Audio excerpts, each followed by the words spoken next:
Hey fast fellas, SpeeDMan here, and welcome to this episode of Let's Play Kuka. So, continuing where we left off, we're actually going to be doing a little bit more damage here. I want to try to weaken that unit a good bit more, because if I can, then basically there's less chance that they can destroy this Toa. Ideally, I can get this to land, so that way we're safe next turn, but we're probably going to get attacked. But if I can, at least just weaken this, so that way this is less likely to attack us, we'll be in a good spot. Fortified next turn, once I have it available. These two range units, these two trebuchets, should be able to do a little bit of damage against that pikeman. This will get hurt pretty badly, as we can see here, but them attacking us shouldn't kill us, but we will have to fortify and then heal, and we'll see where we're at. We did get ourselves a free builder, though, because of taking this city, so one thing that we're going to be doing, though, is kind of looking for places that we can start developing a position. What we can do is go right there, get that up and running again. We can see that's immediately a 333 tile. Fix that back up, and that way the city is a little bit more likely to keep his loyalty, so that's not as much of a concern. Okay, so what we can do here, since we have monumentality, is we're going to go ahead and buy that, and then while we're at it, we are also going to buy a settler and bring that settler there. What we're also going to be doing is getting a couple more cities up and running. Now, we have some options here. We already have a commercial hub and a harbor up and running. Next thing I want us to be doing is most likely going to be a theater square. I want us to start working on getting that up and running.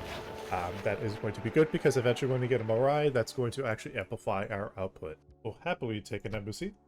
It's a nice little 50 gold right there. Actually, we didn't get hit too badly. I thought we were going to get more damage done to us, but that's...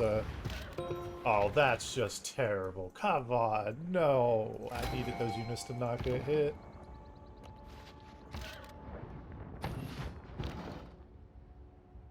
That is actually like the worst timing possible for that. We're gonna get there. That's gonna help this city improve again. And then while we're at it, let's see.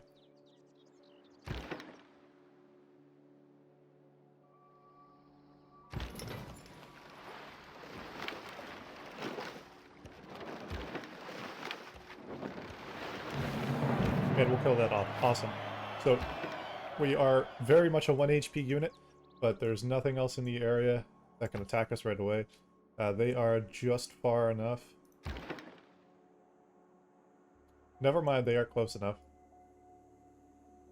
Well, I assume that by going next to the city, that should stop them for the turn, so I am going to get this unit on land, though, because if I can bring that across, that'll make it easier for me to cross over and attack this, especially while this city is weak. It's not going to be able to make walls or work on walls for a little while anyway, so that's all good for me.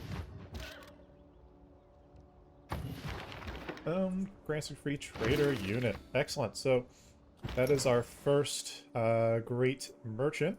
That is where? In the capital. Okay. Korean Caravel, two of them hanging out by my capital. Hello, hello. It's good to see you. Good to meet you.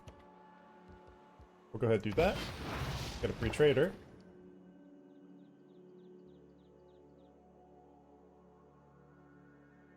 Ooh, that's really nice. And then devotions. We have a couple options. I like the idea of doing like a Hercules to be good, so that way we can get some things built. That would just allow us to build some of these particular districts pretty quickly.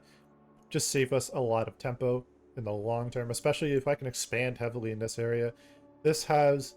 Let me do a quick head count. So if I were to do everything in 3 range, that's 1, 2, 3, 4, 5, 6, 7, 8, 9, 10. 10 different fishing boat tiles, potentially. That's disgusting. Wow. Okay. Yeah, that's... Wow. Yeah, we could definitely do that. He's got a decent-sized navy, but his navy isn't going to do too much to us as long as we're careful. I saw a There's the Morai, so we can actually go down to our capital and we can see these tiles are going to be improved. So this is now improvable, having been improved. This actually this is being improved. Okay, so it has to be like a reef. It can't just be a resource tile. It's got to be like a reef tile or something like that. That's fine. But we are getting some benefits from that, so of course we are going to take it. So that's fine. It's not as beneficial as I thought it would be in the moment, but it's still good. We need to get it anyways, so not a problem. We're going to go into the art museum, but we also need to work on a potential option here. Aha! So if they try to attack these cities, we have some defendable cities now. So, haha! Nice try, dude. What we can do, though, is we could go ahead and start setting up some of these things that we need. I would say a devotion to Hercules is good, because then we can shift them over to this city. Ah, they are coming over in a turn anyways.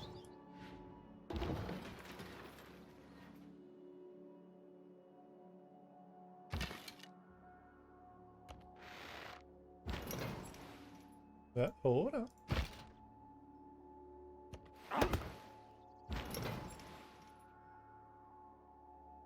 But then, let's see here.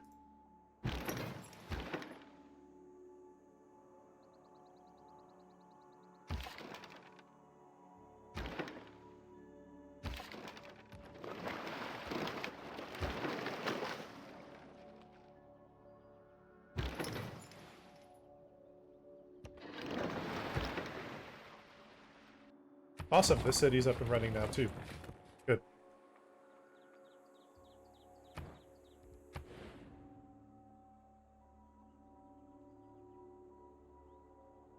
Normally I wouldn't want to do that to a kelp forest tile, but this area is just too beneficial.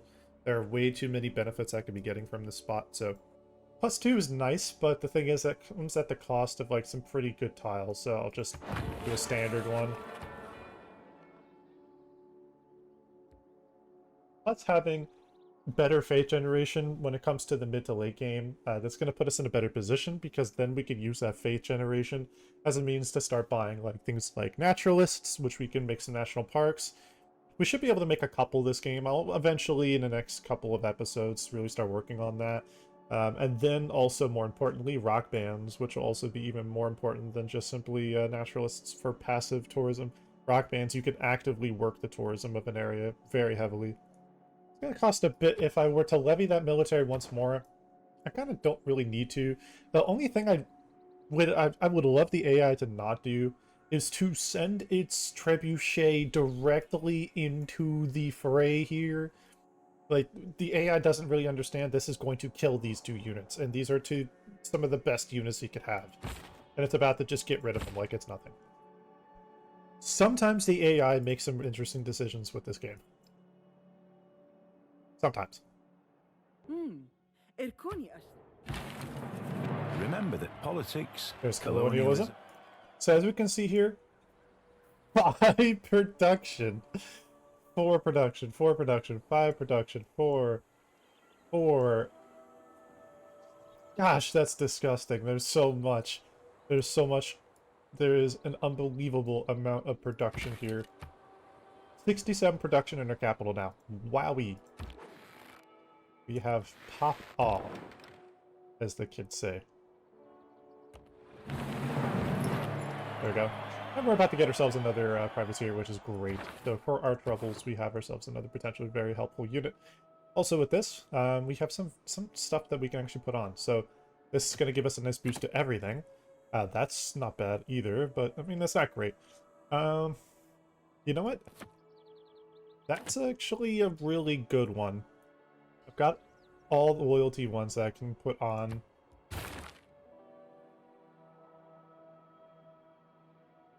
And that's negative loyalty by a small amount. Even smaller amount.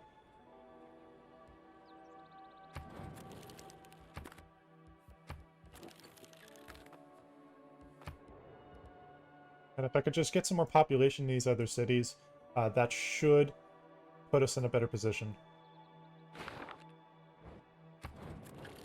At this stage, now we can actually start making some proper alliances. So we have a few people that are like the main people to focus on. So let's do alliances all around.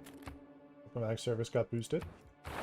And since that got boosted, we're going to actually go ahead and do that one first. And the reason I want to do that one first is because in 3 turns, I want us to be able to get some of these builders out. There are a few builders in locations that I kind of want, and just to get a few of them going would actually implement a really nice positional change for us. So Taruga and Valletta both got a boost, so that's good for us. Taruga right here, extra 1, that's good, and Valletta, that's 7, so we really for sure have that covered. Next thing we could do is kind of look at what other things we could work on. Geneva's looking good. Eventually, we're going to actually get some good benefits from that once we are out of this war. So I'm very happy. It's just kind of it's a patience type of scenario.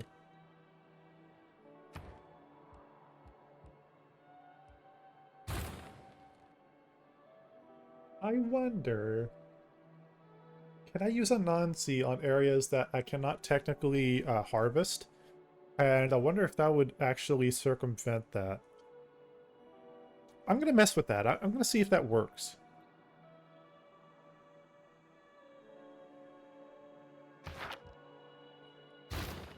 We may as well. Yep, we have no idea if it's going to work or not, but we might as well just find out, you know. You're going to keep that. You can actually take that out. I can live with that, the one production. What will be good, though, is... there it is. Serfdom. Getting the extra couple charges. Now, there's a big reason for it, and I'm going to show that in just a moment here. Also, some of this other stuff is going to be giving us some good benefits, so I'm happy to get it. But once we have a level 3 government, that'll be better. So like a democracy would be good for us, but we're not in a position where that's really relevant, so it's all good. I'm just heading over here so that way I can essentially interrupt some of their progress. If I can take that out, that's going to slow her food growth down a little bit and force her to have to fix these things back up. Now that we have that set up, what we could do is we will simply buy a builder for a couple hundred gold and just do a bucket load of these promotions, or not promotions, but upgrades. So we'll do fishing boat here, there, there, and there. That's going to give us a nice little chain of basically fishing boats to work with in the city. And then we'll just continue buying more and just go on a mass production spree, getting a huge amount of these things up and running. So we're going to go throughout our entire empire and just basically hard focus on that, get that up and running so that way we can get that repaired. We need to get that harbor repaired as well. We need that gold output to get going again in the city because that city needs the growth. Then what we could do is then continue to look around and see what works. We're not terribly far away from getting towards conservation. It is a bit of a ways off, but it is a good thing for us to have. Now, if we were to go for conservation, it's a direct shot, so it's going to take 22 turns. Passive, Renaissance, and Industrial, so technically would help. So what I'm going to do is actually, instead of holding on to this, what to do is actually delete this unit. And what that's going to do is actually give us 1 coal per turn permanently. So the reason I'm going to do that is as you can see here, we've already got a few caravels that we can upgrade into ironclads. If there is another war later on, then we could potentially do that. But by doing so, what that's going to do is allow us to start building a reserve, and then we can actually upgrade them into ironclads. So we're only 4 turns away from being able to do so, so it's not like we're very far out anyways. However, it just allows us to start building that reservoir a little earlier, and then we can take advantage of that. And then eventually, once we get some of this other stuff done, for example, getting our gold economy really boosted, we could go back and eventually work into, I would say, like flight, because then flight's going to allow us to get tourism output, especially with the improvements that provide culture. That's going to improve our tourism output pretty significantly. See, with our culture position, we are actually technically leading the way, but it is going to take a while. So if we go into the tourism overview, this is a mod, by the way. Very, very nice little mod here. This allows us to see kind of what we have to work on. So there are quite a few domestic tourists that we have to kind of work on eventually getting access to. So basically we need to get a bunch more.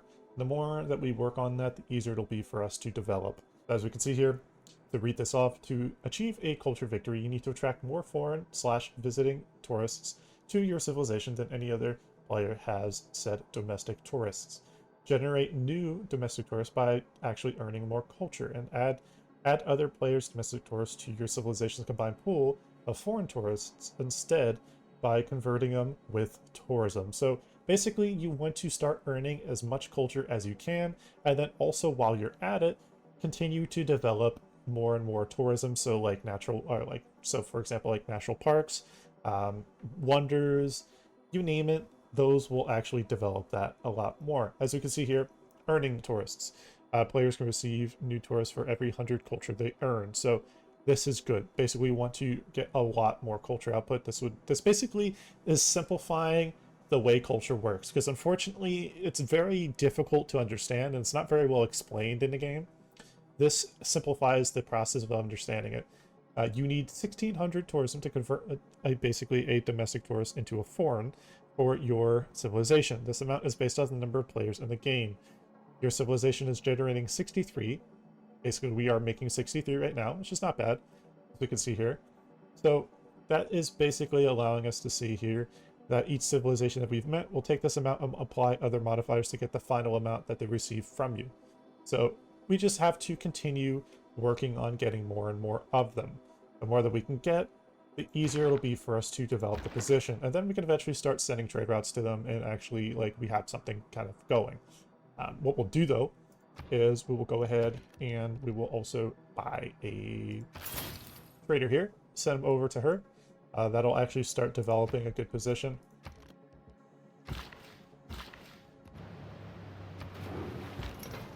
Oh, wait a minute. We can take a tile back from them? That's... I didn't realize culture bombing could do that. Oh, that is massive. I had no idea. Huh. You learned something new.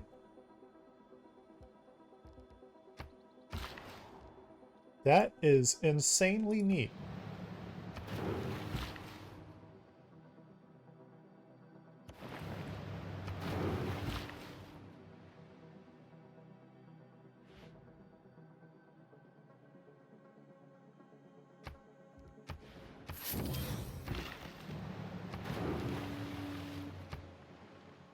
Wowee. That was really cool. I didn't think that was gonna work that way. So you could just basically poach a tile from another civilization from doing that. That's actually kind of insane when you really think about it. Actually, that can work. That actually very much help this area. Loyalty's not a problem in a lot of these other cities, because as we get growing heavily, they'll grow pretty quickly. Nice little bit of culture and science there. Good. So that's going to boost us just a little bit. We can head to Cahokia. Make our way over.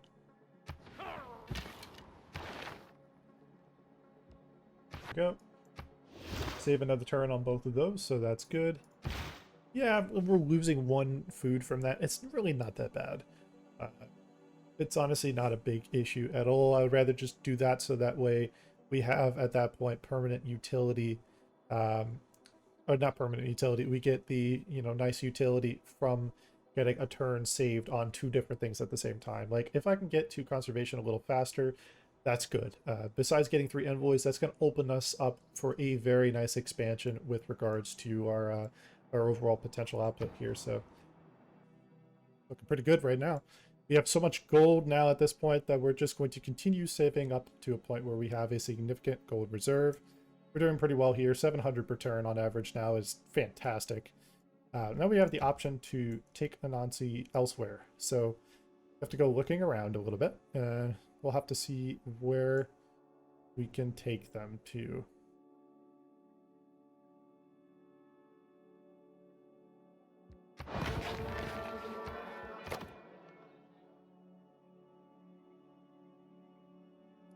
And there we go.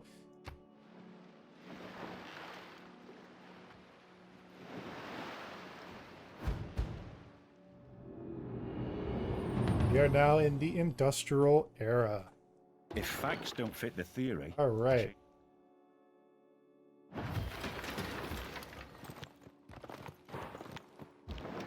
So, our choice here is going to be a pretty obvious one. Perform the coinage. This is going to be a good way for us to supercharge our gold output. So we're going to do that. And we're going to see now we're at 800 plus gold per turn. So again, just puts us in a position where we have so much gold that we pretty much at some point soon, we'll have nothing to do with it. And we'll just basically be able to buy everything that we need. And we'll be so far ahead that the AI will not be able to catch up. With this progress we've made so far this episode, we have done so many things. First, we've confirmed our position with this war. We were able to hold the opponents off, and we were able to kind of take this last city here, and now we have a really good position here. We are loyal in all of these cities, which is even better. I'm also really happy because we have heavily expanded ourselves, our science, culture, faith generation, our gold, our diplomatic favor, our tourism, everything, especially our trade routes too, everything is on the up and up. We are now in a position where we have turned the page. We are now going from catching up to the AI to fully passing the AI. That being said, if you enjoyed watching this and are continuing to enjoy it, let me know in the comment section below. If you enjoyed watching, once again, I'd like to ask you to hit that like button, comment, and subscribe. Thank you so much for watching. SpeeDMan out.